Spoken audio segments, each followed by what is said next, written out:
Hello everyone. In this video, we'll be learning about modulation. So what is modulation?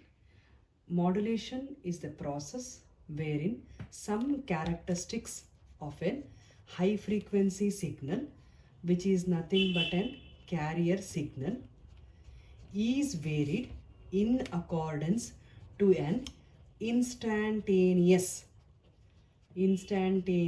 value of an modulating signal. Such signal is represented by small e equals capital E into sine of omega t plus phi, where E is nothing but instantaneous value of an sine wave, that is nothing but an carrier signal.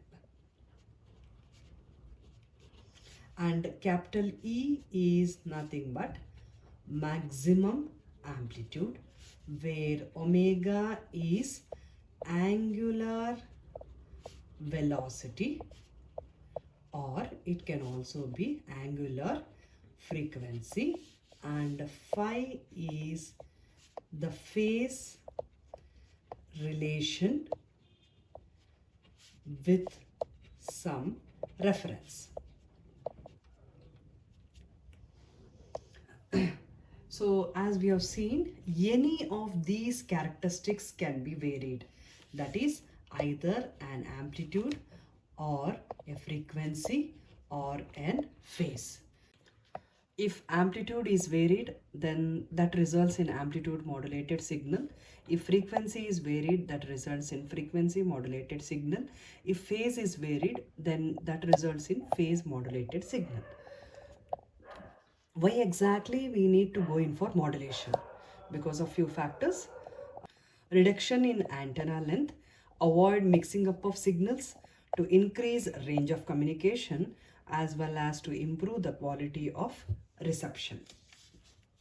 There are several difficulties which are involved in propagating electromagnetic waves at frequencies corresponding to audio spectrum that is below 20 kilohertz.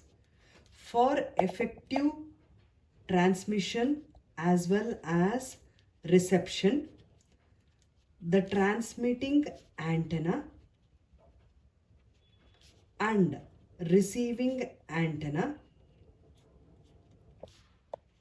height should be comparable to quarter the wavelength of the frequency used.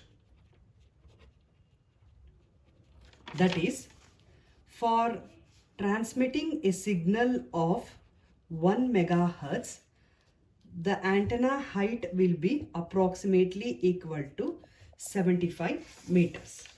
That is, if lambda is equals to Cf, where C is equals to 3 into 10 raised to 8, height is nothing but the lambda, wherein we'll be obtaining 3 into 10 raised to 8 divided by 1 into 10 raised to 6, which is equal to 300.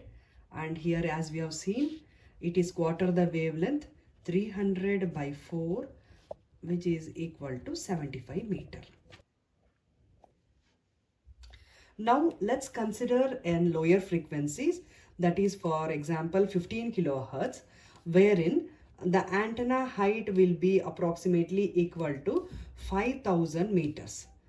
Such high vertical antennas is unimaginable.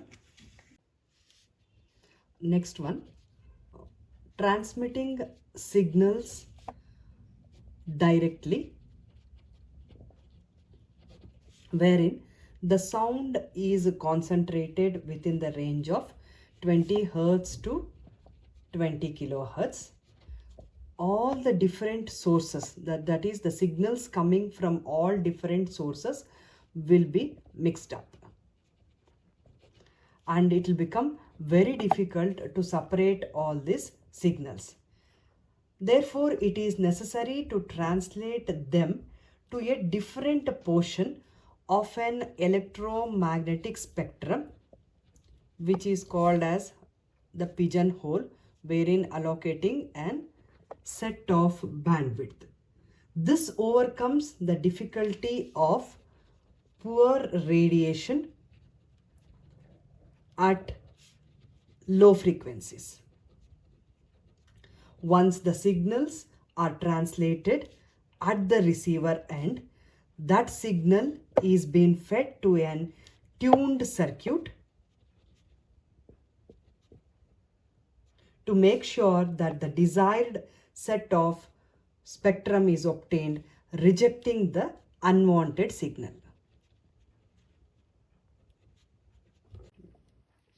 Next one is the bandwidth requirement.